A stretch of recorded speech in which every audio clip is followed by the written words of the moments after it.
It is that time of year, the NBA Finals. The 2024 NBA Finals matchup is set up between the Western Conference champion Dallas Mavericks and the Eastern Conference champion Boston Celtics. We've got dynamic duos on the Dallas side with Luka Doncic and Kyrie Irving. And we have the other dynamic duo with the Boston Celtics with Jason Tatum and Jaylen Brown. To get more into this finals preview, which is expected to be an offensive fireworks, and also to some defense on the side as well. Let's welcome him back to the program.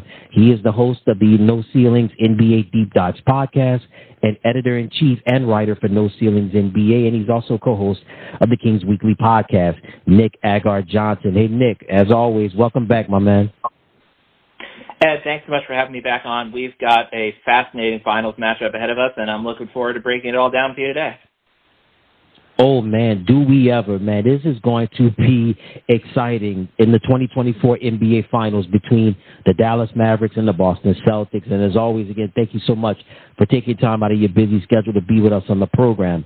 Let's start off with the Western Conference Finals champion, Dallas Mavericks.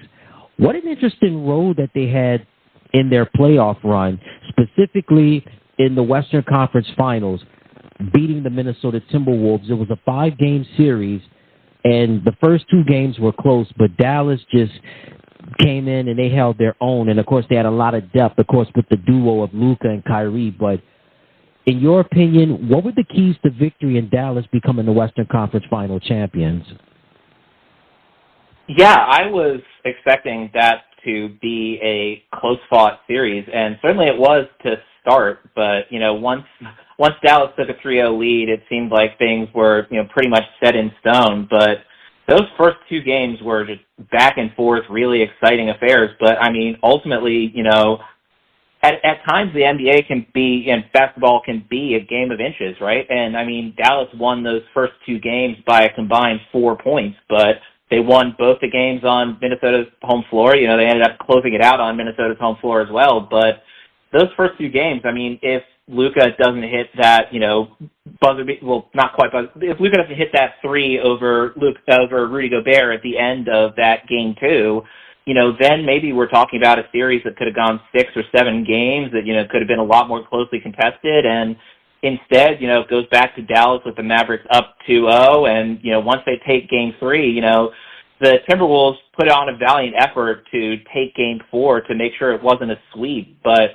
again, those first 2 games, if it was a split, it certainly would have been more interesting. But even still, a 4-point margin, it could have been Minnesota walking away from those 2 games in Minnesota up 2-0, and, it would have been a discussion of Minnesota continuing their, seemingly almost destined run through the playoffs, right? And instead, because Luka hit that late 3 to win Game 2, because, Minnesota lost that first game by 3 points, it became something where it almost seemed like it was almost a done deal that Dallas was going to the finals after those first 2 games, but could have gone very differently if just a couple of plays had gone the other way, and maybe we'd be talking about the Minnesota Timberwolves making the finals instead of the Dallas Mavericks. Instead, it was a very easy series win for the Mavericks, but again, it took those really close first 2 games before we got to the point where it seemed like an inevitability that Dallas would end up winning. Yeah, Dallas, it shocked me as well. I had Minnesota winning this series as well, but a lot of people, I guess that's the beauty of the NBA, as you said. You just never know. And, well, of course, we'll get into Luka and Kyrie and also Jason and Jaylen in just a moment. I want to stay with the trade deadline. Dallas struck gold in the trade deadline, and they were the hottest team in the second half of the season when they acquired Daniel Gafford from the Washington Wizards and also acquiring P.J. Washington from Charlotte. How much have they made a difference in this, not just during the second half season, but in this playoff run in beating Minnesota to become the Western Conference Final champions? Yeah, we talked about it a little bit on the last episode, but just sort of go into more depth on it.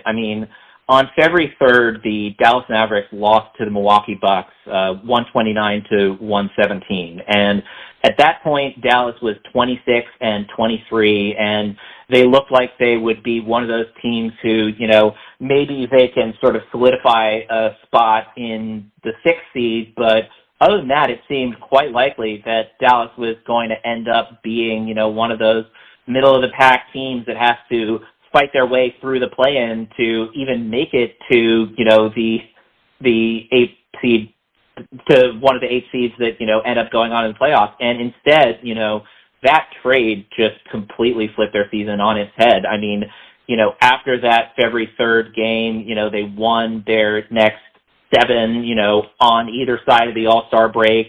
They ended up closing out the season 24-9 after, that 26-23 start. And, certainly when you look at the season-long statistics for the Dallas Mavericks, they were a middle-of-the-pack team is almost generous. They were a team that, again, was looking for, a sort of outside looking in kind of uphill climb to make it through the play-in. I mean, they looked pretty similar to the team that we saw finish 11th in the Western Conference and miss the play-in entirely last season. But those mid-season trades just completely turned this team on its head. They went from having an incredibly talented but, overworked rookie center in Derek Lively, the second being the lob target, being the shot blocker, being the guy who would clean up the interior for the Mavericks.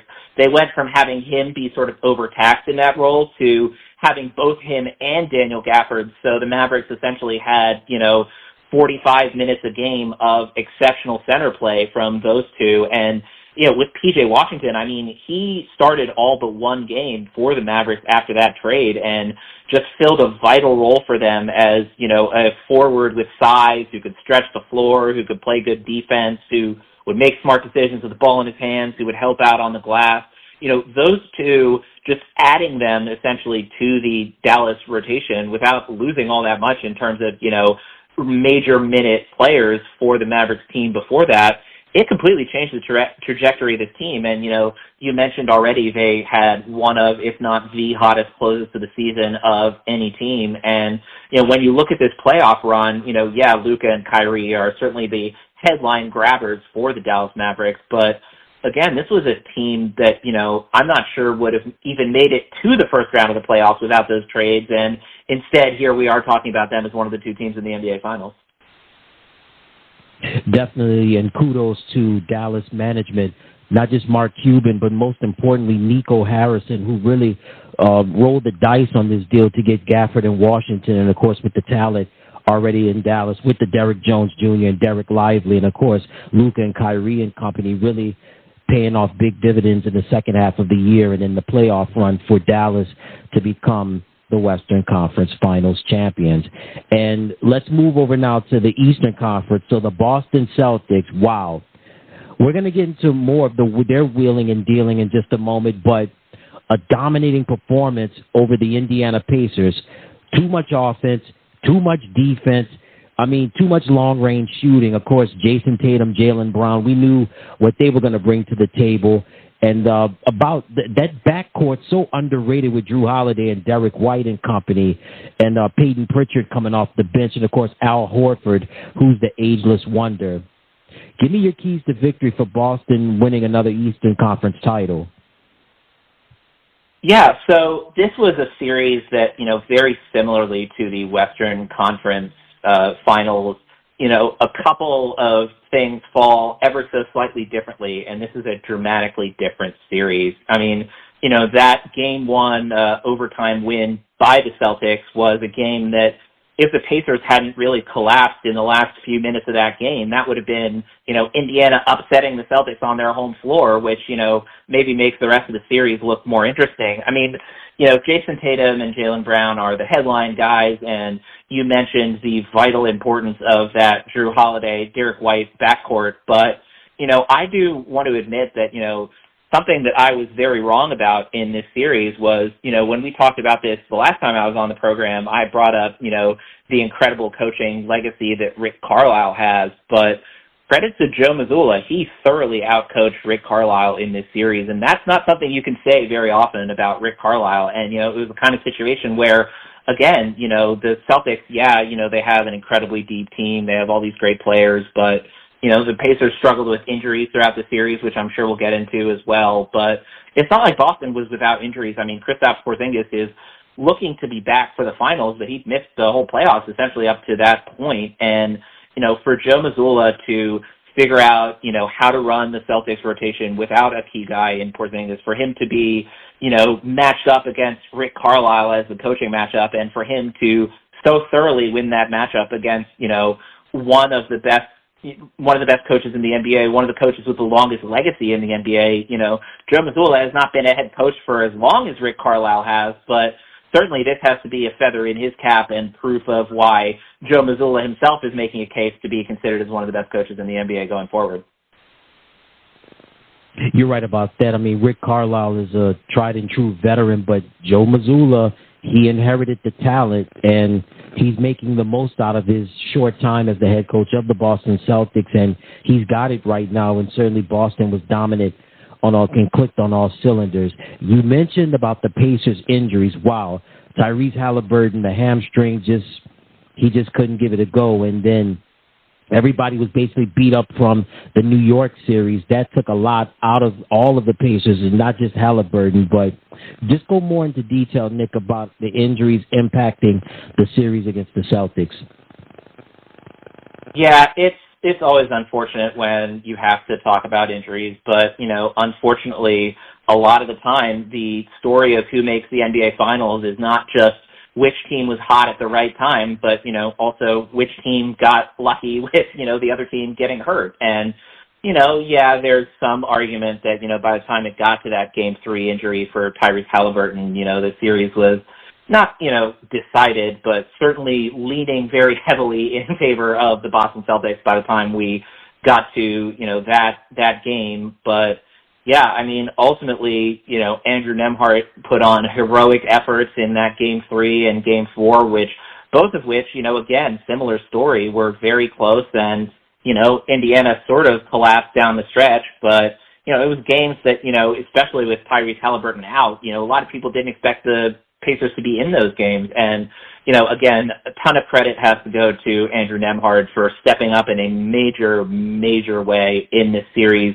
even though it ultimately didn't end up going the way the Pacers wanted it to. But, even beyond Tyrese Halliburton, I mean, heading into the series, Benedict Mathurin has been out since March with his shoulder injury. He's someone who was a key scoring punch off the bench for the Pacers. And so for them to, have that sort of low-scoring effort in that closeout Game 4 certainly would have been helpful to have Benedict Mathurin on the floor. But, again, I mean, with Tyrese Halliburton, he is one of the young stars of the NBA, and any team that has him out for a significant stretch of time is obviously going to suffer for it. But the Pacers got a lot of great play from Andrew Nembhard. P.J. McConnell had a great Game 4 for them. Similarly, this was a series that, it ended up being a 4-game sweep, but other than a sort of dominant Game 2 effort by the Celtics, 3 of the 4 games in this series could have easily gone the other way if the Pacers had been able to close it out in the fourth quarter. I mean, that Game 4, the Celtics, won Game 3, the Celtics won that fourth quarter, 33-21. If the Pacers can even play them even in that, fourth quarter of Game 3, then we're talking about potentially a different series. But, again, it was sort of expected that the Celtics would beat the Pacers in this series, given how dominant the Celtics have been all season. It's unfortunate that injuries played, a bigger role than we might have liked in that, but I think if you're a Pacers fan, you have to be just over the moon with what this season was for Indiana, just them being so far ahead of schedule already, them getting Pascal Siakam. Hopefully he sticks around long-term in Indiana, but, even getting him at the trade deadline really helped them to make a push for the NBA Finals. And who knows, if Jason Tatum had been the one to get injured instead of Tyrese Halliburton, maybe we would be talking about the Pacers coming back and, taking the series from the Celtics and them being the finals team, rather than sort of the expectation that the Celtics would make it there. You're right about that, especially with Siakam. We talked about Dallas at the trade deadline, but Indiana, they struck gold as well, getting Pascal Siakam, and that paid off to be big dividends. I mean, the Pacers were a solid team. I mean, being in the in-season tournament, Tyrese Halliburton becoming a star right in front of our very eyes. And then when you add Siakam at the trade deadline, that proved to be wonders for the Pacers. And speaking of trades, they didn't make any trades at the trade deadline, but right before the season started, the Celtics were very bold and made a lot of moves. Drew Holiday was acquired in the trade. Kristaps Porzingis comes over through the whole Marcus Smart deal, and that was a huge deal because Marcus Smart was so beloved in Boston for his toughness and his defense and being the vocal leader of that team. Robert Williams is gone, and now you've got Holiday and Porzingis in Boston. Just kind of give me your thoughts on the impact of that trade happening before the season started. Yeah, I think it's interesting because, maybe people don't sort of properly rate how much better this Celtics team is than last year's team just because last year's team was also very good, right? They took Miami to 7 games in the Eastern Conference Finals. They finished second in the Eastern Conference last season, but they had the best net rating in the NBA, plus 6.5 points per 100 possessions. They had the best expected one-loss record in the NBA last season. So, it's like, okay, they were one of the best teams, if not the best team in the league last season, and they're that again this year. No, this Celtics team is a different animal than, what they were last year. I mean, they set the record for highest offensive rating in NBA history. They had the best net rating in the NBA last season at plus 6.5. They nearly doubled that this season, which is absolutely absurd to even think about, plus 11.6 points per 100 possessions for the Celtics. I mean, all season long, they would have losses that would be, with a couple exceptions, but with really only a couple of exceptions, they would have, losses that would be very close losses that they could have won and wins that were just absolute dominant blowouts over, everybody from the worst teams to the best teams in the NBA. The Celtics this year were a juggernaut in the way that last year's Celtics were not. And, it shows in the playoff record too, right? I mean, they won in 6 games in their first series last year, won in 7 games in their second series last year, lost in 7, as I already mentioned, in the Eastern Conference Finals to the Miami Heat last year.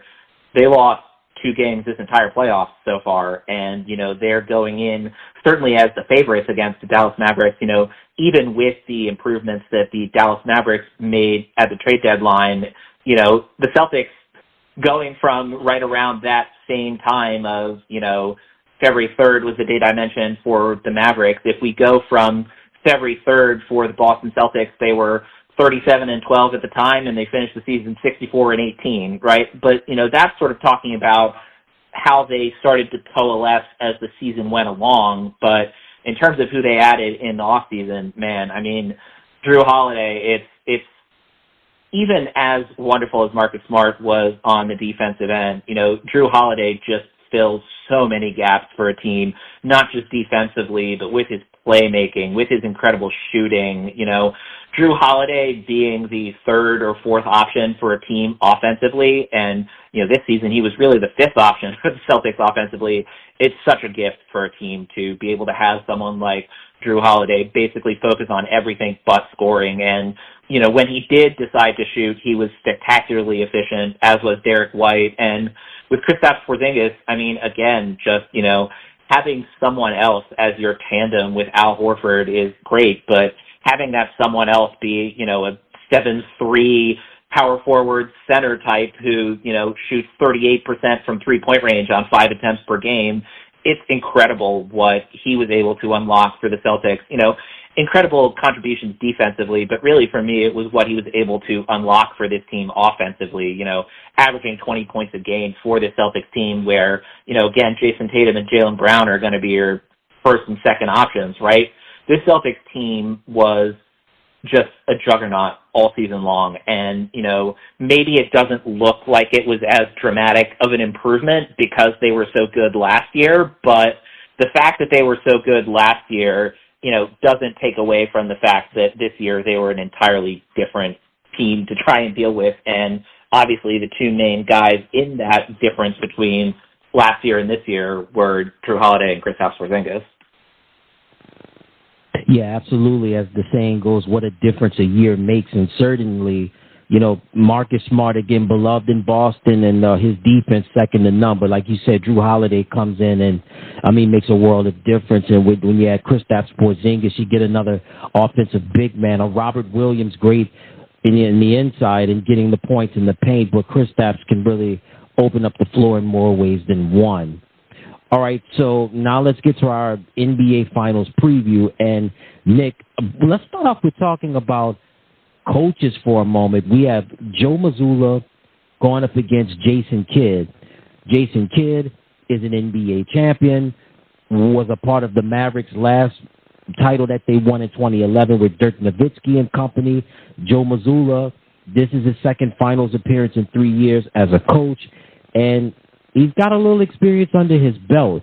And these two guys, Jason Kidd got an extension, Joe Mazzulla got an extension not too long ago. Just give me your thoughts on both coaches coming into this series. It's fascinating for me, the coaching matchup in this series, because Jason Kidd is, if there were a Most Improved Coach award, I think Jason Kidd would have won it, this year running away. The difference between, his season in Brooklyn, which was interesting to say the least, and, him sort of struggling to figure out, how to make the Milwaukee Bucks work in his next stop as a head coach, had a couple of years in between as an assistant coach for the Lakers, was part of the Lakers 2020 championship as an assistant coach. But again, just the difference between Jason Kidd as a coach with the Dallas Mavericks and Jason Kidd as a coach in his first two stops it's remarkable to think about. And, maybe he really did pick up a couple of really key lessons during those couple of years that he was on the Lakers bench as an assistant rather than, essentially starting his coaching career as the head coach of the Brooklyn Nets, which very strange that he was the first of two former Phoenix Suns star Hall of Fame point guards to instantly get their first coaching job as the head coach of the Brooklyn Nets. Kind of strange, the parallel between him and Steve Nash there. But, again, just the difference in quality of coaching between Jason Kidd in his previous stops and what we've seen from him so far in these first 3 years in Dallas is really something to behold. Whereas, on the other side, Joe Mazzulla came in, joined the Boston Celtics, with a coach with pretty significant expectations, but rather than sort of having the struggles that Jason Kidd did as a coach his first couple of years in the league, last year the Celtics essentially, picked up right where they left off the year before, finished second in the Eastern Conference just like they had the year before under Ime Udoka, but improved their record by 6 games, and then going from there to just the outstanding dominance all season long that the 2023-24 Celtics have put up. It's going to be a fascinating coaching matchup because, again, Jason Kidd is someone who's made serious strides forward as a coach during his time as a head coach in the NBA, and Joe Mazzulla kind of came in when was excellent from day one. And, certainly Jason Kidd has the experience advantage, but as we saw in the last round with Joe Mazzulla against Rick Carlisle, Joe Mazzulla has proven that, he can outcoach some of the, longest tenured, most highly rated coaches in the NBA, right? He, dominated Eric Spoelstra and the Miami Heat in the first round of the Eastern Conference playoffs this year after losing to them in 7 games last year. He's definitely grown as a coach as well, but he started from such a high point as a coach that, even though Jason Kidd has made those significant strides forward, it's hard for me to bet against Joe Mazzulla as a coach given what he's done for the Celtics this year. Yeah, it's so tough. And you mentioned, Nick, about Boston just breaking all sorts of offensive records this year. It's going to be a tough act to follow, but Boston's got it. Dallas has done it, as you stated, with Jason Kidd being improved, but, man, Boston is just clicking on all cylinders this season.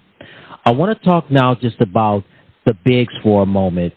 Boston's got Al Horford and Kristaps Porzingis. We know about Porzingis' injury history. Looks like he should be a full go for this series. And we know Al Horford, as I stated earlier, he's the ageless wonder. Need I say more about him? And then with Dallas, the trade deadline acquiring Daniel Gafford and P.J. Washington. And then, of course, you've got Derrick Jones Jr. and Derek Lively. So just give me your thoughts on the bigs for both teams. Yeah, I mean, we've talked, quite a bit about the Dallas bigs already, but, I think between Daniel Gafford and Derek Lively sort of locking down the center spot, you have, really you have 48 minutes of exceptional rim running, exceptional shot blocking, and, when you add Maxi Kleber into the mix as well, he hasn't played as much down the stretch, mostly because Daniel Gafford's taken a lot of those minutes, but, Kleber is someone who, makes a little bit more theoretical sense as a matchup against Al Horford. With both of them, you're talking about, guys who contribute in a lot of ways, guys who are excellent shooters from the center position, guys who are great screen setters, guys who have incredibly high feel for the game. I mean, certainly I would say that Al Horford has the advantage over Maxi Kleber. I don't think that's a particularly hot take exactly, but, when you combine Maxi Kleber with the incredible, shot blocking prowess, rim protection, and then rim running. I mean, both Gafford and Derek Lively Jr. are exceptional lob targets for Luka. They're both exceptional out in transition. I mean, it's hard not to think that Dallas will at least give the Celtics a run for their money on the interior. I mean, Kristaps Porzingis, coming back for the series is obviously vital, but it'll be interesting to see, how healthy he is, whether he's on a minutes restriction of any kind, whether he's sort of maybe, not as aggressive at taking the ball into the interior, trying not to get injured in this series. It'll be interesting to see, how back to full health Porzingis is when we're talking about this final series. But, man, I mean, this big man matchup would look very different if Dallas hadn't made those trades and they didn't have the big man depth that they have now, where, for years and years and years, basically since Tyson Chandler left, the Mavericks have really struggled to get the kind of, incredible rim running, rim protecting center. And with having drafted Derek Lively II this year and having brought Daniel Gafford in a trade, now they have two of those guys. And it was always going to be dangerous to pair Luka with one of those guys, but for him to be able to essentially have one of them on the floor for all 48 minutes is maybe, maybe the biggest advantage that Dallas has, positionally speaking. Yeah, that depth with Dallas and their big guys are really good since the trade deadline. But, man, it could make a big difference if Porzingis is healthy for most of the series. You have him and Horford together. Man, that could mean a world of difference, and certainly something to keep our eyes on in terms of just the big guys for both Dallas and Boston. I want to talk now just about the backcourt for Boston, Drew Holiday and Derek White. We know they're going to have a tough act to follow with Kyrie Irving and Luka Doncic, or even if they're going to have to go up against maybe a Tim Hardaway Jr. But I want to ask you just about the backcourt specifically with Holiday and White, and not just with their three-point shooting, but with their defense in this series. Yeah, it's going to be very interesting to watch. The Celtics, there really isn't any team that has sort of an ideal situation to shut down Luka and Kyrie. I mean, with Luka and Kyrie, you're not going to shut them down. You're only going to slow them down, really. But with Derek White and Drew Holiday, I mean, between the two of them, they have size at the guard position. They have length at the guard position, and they're two of the best defensive players in the NBA. So really, if you're going to ask any backcourt to attempt to mirror Luka and Kyrie, to try and slow them down, to try and, close off as many passing lanes as they can, to be two players who, especially given the rest of the offensive talents on the Boston Celtics, Drew and Derek White will almost certainly be asked to focus the vast majority of their energy on the defensive end of the floor. And, it's impossible to, guard Luka and Kyrie in any sort of real way, but if any backcourt is going to be able to slow those two guys down, the Celtics pairing of Drew Holiday and Derek White would certainly be high on almost anyone's list of who might be able to, not shut them down, but at least contain them a little bit and try and force the rest of the Mavericks to beat them. Yeah, it's going to be a tough act to follow, man. When you got some guys like Luka and Kyrie, man, it's going to be a tough act to follow because they can score points, and when they get going, there's no turning back. And certainly, let's talk about now Luka and Kyrie, specifically the dynamic duos for both teams. Dallas has Luka Doncic and Kyrie Irving. Boston's got Jason Tatum and Jaylen Brown.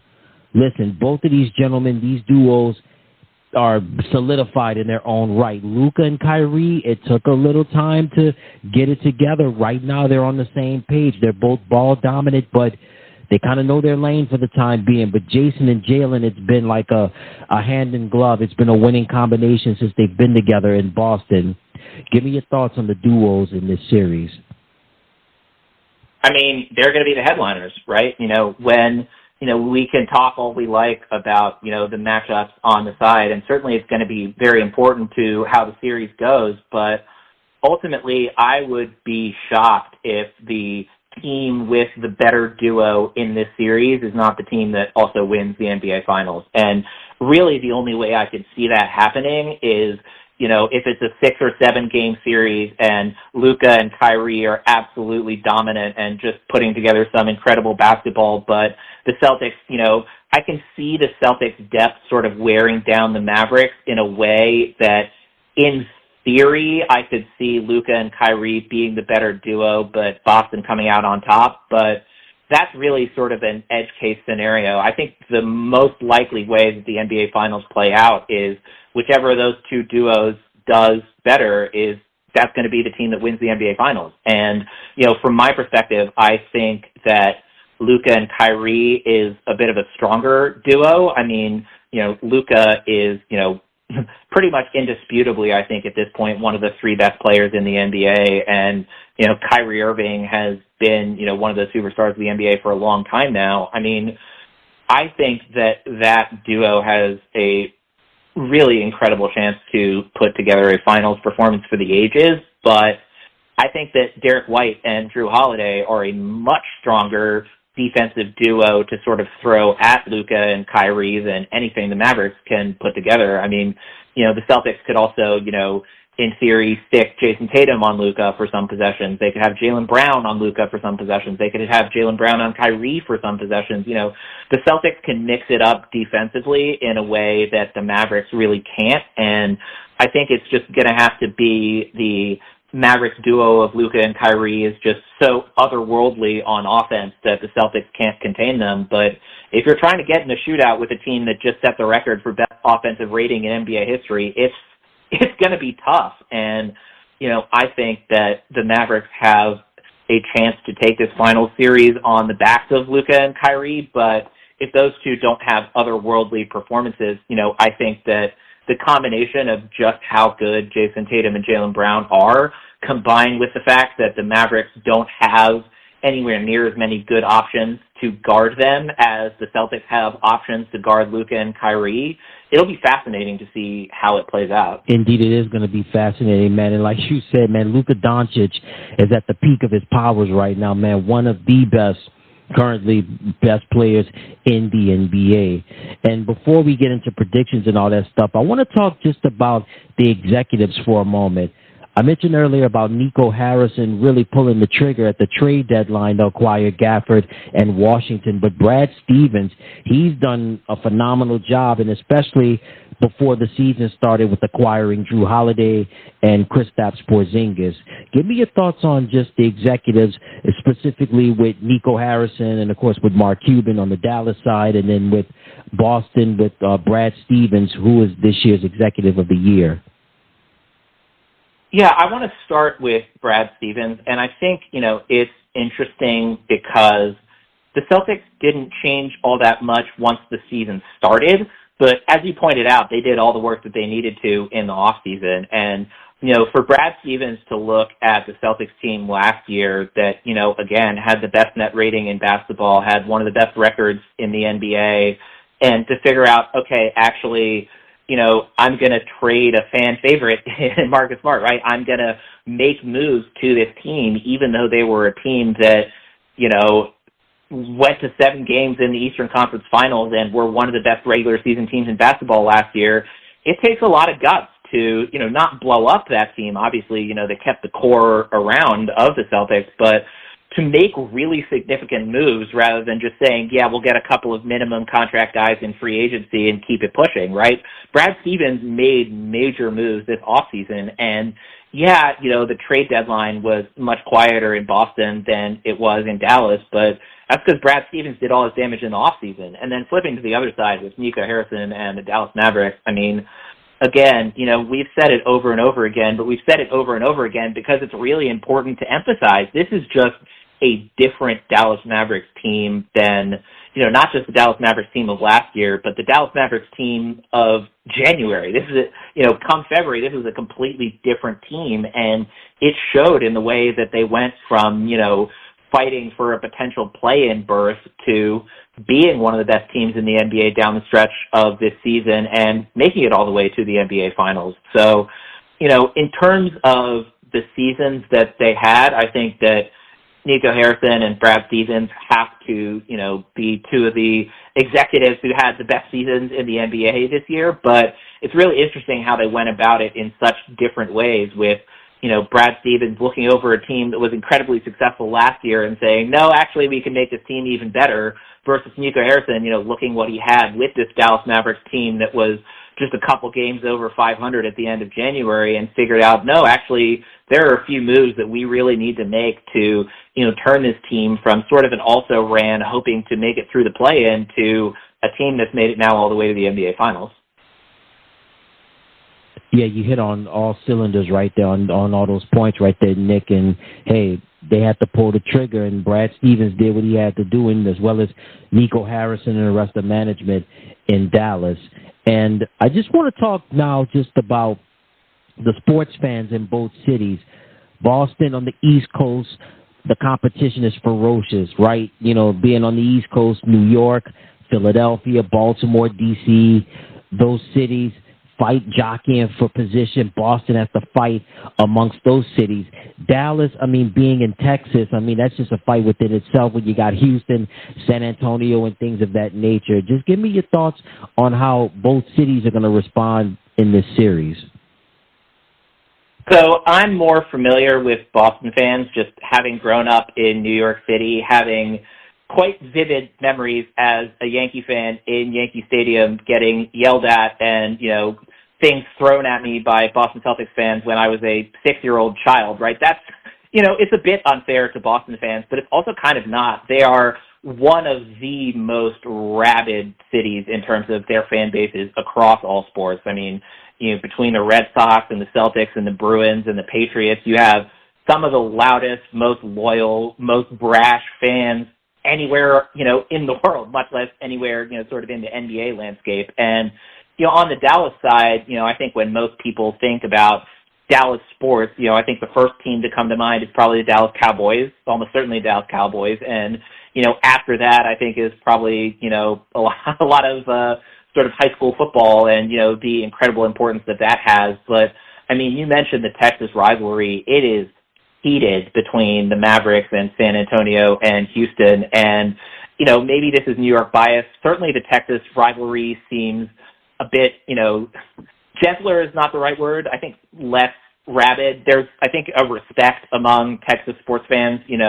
There's sort of the Texas against the world kind of ethos that the state of Texas has had basically since it became a state. But, there's certainly there's no love lost between any of the Texas teams, and it's all heated rivalries, but there's definitely a respect there. And, on the Boston side of things, again, some of the loudest, most uncontrollable sports fans anywhere in the world come from Boston. So certainly I will expect a raucous environment for all of the games in the Garden in Boston. Rightfully so. And again, both cities have a lot of pride. One on the East Coast, one in the South, and definitely both cities have a lot of pride, not just culturally, but certainly with their sports. All right, so Nick, the moment of truth is here. Who will win the 2024 NBA Finals, and how many games, and why? I think I'm going to say Boston Celtics in 6. I think that ultimately, as I said before, if Luka and Kyrie can get to another level beyond the one that they've already shown, they as a duo have shown so much, especially over the last few months, and this Dallas team is a different beast than the Dallas team that we started the season with, the Dallas team that we saw in January. But, even if the Mavericks might have the advantage in terms of the top two guys, it's hard to ignore the incredible depth that the Celtics have and the fact that, again, they have just run roughshod over the NBA all season long. And so, again, this is a Dallas team that could put a real fight up against the Celtics. I would not be surprised if the series goes 7. I would not be surprised if Luka and Kyrie can find a way to lead Dallas to the championship, but I think that the Celtics just have too much for the Mavericks to be able to handle. And, I think once you get past, the top two, having Derek White and Drew Holiday and Kristaps Porzingis and Al Horford, the Celtics didn't just set offensive records this year. They were also, ended up as the third best defensive team in the NBA this season. I think the combination of what this Celtics squad can do on both ends of the floor and the number of ways that they can hurt you 3 through 8, 3 through 9, 3 through 10 in the rotation, I just think it'll be too much for Dallas to overcome. So I think it'll be a hard-fought finals. I think there's every chance in the world that could end up going 7 games, but I'm going to have to go with Boston Celtics in 6. Yeah, I think a lot of people are predicting that. That's my prediction as well. I like Boston to win in 6 as well. I got to ask you, who do you think is going to be the finals MVP and why? I think it's probably going to be Jason Tatum. I think, we haven't seen a finals MVP on the losing team since Jerry West. And, if this series goes 7 games and it's close in game 7 at halftime when, if I'm remembering correctly, the votes come in for the finals MVP, then I think there's a chance that Luka could win it. Or, if Kyrie is the one that goes nuclear instead of Luka, I think there's a chance that Kyrie could win. But if I'm picking the Celtics to win the finals, I almost certainly have to pick a Celtic as the finals MVP. And, Jaylen Brown did win the Eastern Conference Finals MVP, so, maybe he has another spectacular series, and maybe he could end up being the Finals MVP, but I think Jason Tatum is, he's been the lead guy, even among those two incredibly close players in Jason Tatum and Jaylen Brown. I think the Celtics, if they're going to win the series in 6, I would be surprised if it's not a Celtic taking home the NBA Finals MVP trophy, and I think the two contenders for me would be Jaylen Brown and Jason Tatum, but ultimately for me, I'm going to have to side with Jason Tatum as 2024 NBA Finals MVP. All right, rightfully so, and I think it's going to be one heck of a series in this year's 2024 NBA Finals between the Dallas Mavericks and the Boston Celtics. And you heard it from him. He's Nick Agar-Johnson. He is the host of the No Ceilings NBA Deep Dives podcast, editor-in-chief and writer for No Ceilings NBA, and co-host of the Kings Weekly podcast. Nick, as always, thank you so much once again. Tell everybody where they can find you on social media, as well as No Ceilings, Kings Weekly podcast, any websites. Let the listeners know that. Absolutely. So, first of all, Ed, thank you so much for having me back on the show. Always fun to talk basketball with you. In terms of where people can find all of my work, NoCeilingsNBA.com, No Ceilings TV on YouTube, at No Ceilings NBA on all social media. For Kings Weekly, you can find us on whatever podcast player you might be using, and you can find Kings Weekly social media at Kings Weekly Pod on Twitter, and then you can find me on Twitter at NBA Johnson, and all of my basketball work, whether it's for No Ceilings or for Kings Weekly Pod or this interview with Ed or other interviews that I might be taking part of, you will be able to find it all on my Twitter page at NBA Johnson. All right, awesome. And you heard it from him. He's Nick Agar-Johnson, host of the No Ceilings NBA Deep Dives podcast, editor-in-chief and writer for No Ceilings NBA, and co-host of the Kings Weekly podcast. Nick, as always, thanks again, my man. If ever you want to come back on, feel free to let us know. Absolutely, Ed. Thanks so much for having me, and always fun to talk basketball with you, and hopefully I'll get a chance to talk basketball with you again soon. Hey, everybody. Thank you so much for tuning into the channel. Remember to click like, share, and subscribe, and thank you for watching.